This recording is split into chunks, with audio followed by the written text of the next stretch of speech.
Hi, it's Mrs. Grimaldi, and I am reading for your first chapter Friday. This week I am reading a mystery book, again, in our library. You know it's mystery because it has a green label. And this week I am reading Disappeared by Francisco X. Stork. I'm going to get started. This is El Sol, January 7th, 1 hour late. On the morning of November 14th, the day she was kidnapped, Linda Fuentes opened the door to my house and walked into the kitchen where my family was having breakfast. As usual, I wasn't ready. Linda and I had an ongoing argument. She said I was always late, and I said she got to my house early to bask in the adoration of my younger brother, Emiliano.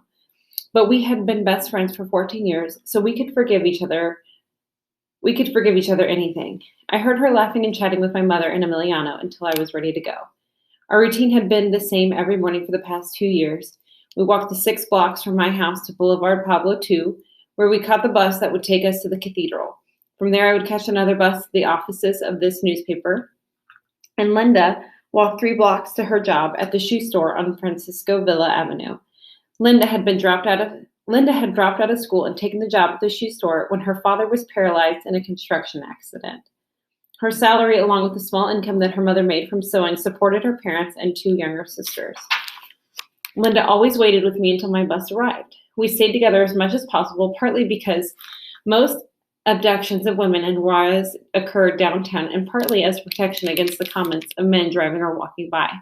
Every time a man said something offensive, Linda and I would whisper to each other and laugh. I found an empty bus seat that morning, a small miracle, and when I looked out the window, I saw Linda jump up and down in excitement over my good luck.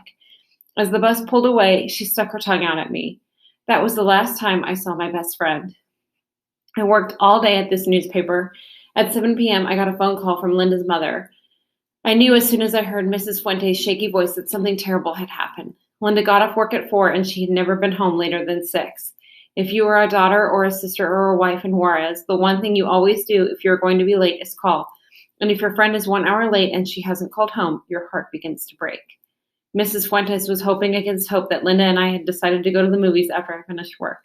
She knew we would never do that without calling our families first, but when you are worried, you gasp at straws. Mrs. Fuentes had already called the shoe store where Linda worked, and the owner told her that Linda left a few minutes after 4 that afternoon. She walked toward the bus station with plenty of time to catch the 4:30 bus that would get her home by 6 at the latest. Linda usually left with another employee from the store, but that day she traveled those 3 blocks alone. What do you do? Where do you go when your best friend has disappeared and you know deep inside that the worst has happened? You pray for a miracle, but you act like a detective. I called the bus company and was assured that there were no accidents or other unusual occurrences on Linda's route. When I got home, I asked a neighbor in a car to drive me downtown to the same streets the bus takes.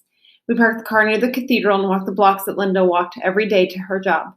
We showed Linda's picture to store owners, to bus drivers, to street vendors. We drove to the municipal police headquarters and were told that they had no jurisdiction to investigate missing girls. Later that night, I took Mrs. Fuentes to the state police, and we were told to go home and wait. Your daughter's probably having a night drinking with a boy, the officer in charge said, a smirk on his face. We drove to the general hospital. She wasn't there. A kind nurse checked with the other hospitals. Nothing. That night, everyone who knew Linda gathered at her house. Everyone offered Linda's parents and her sisters hope. We tried to be positive, but we couldn't shake off what we knew. In 90% of Juarez missing girls cases, their bodies are found a month or 2 later. We agreed to make flyers with Linda's picture and personal details and decided to post them. We made a list of all the government authorities, all groups of mothers of missing daughters who we could help contact. We went on Facebook and Twitter and asked for help. Mrs. Fuentes finally cried herself to sleep around 6 that morning.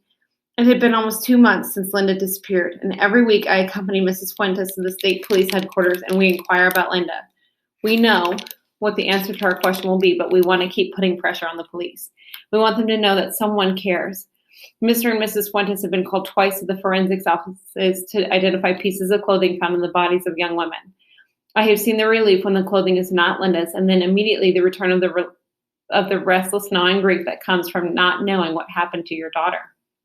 I wake up each morning thinking that I hear Linda's laughter in the kitchen.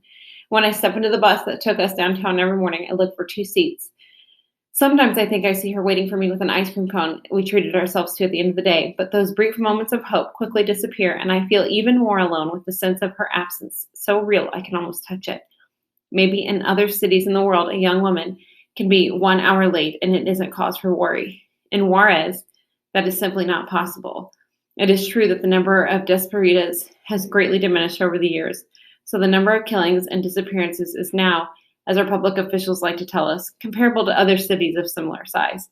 By comparable, they mean, for example, that the number of disappearances last year was only 64, and by November, when Linda disappeared, there had only 46 reported cases of missing girls. But optimism at the normal number of disappearances will never comfort a best friend's grief. The emptiness I feel can't be filled with comparisons of other cities or with statistics. Linda, the friend who entered my house every morning without knocking, is missing. And the only way to lessen the pain is to look for her, to keep looking for her as long as we promised our friendship would last. I will keep looking for you, my dear friend, forever and ever. And part 1 starts in Mexico. So that has disappeared. You can come to our library today and pick it up and read it. We hope that you will come get it. Thank you.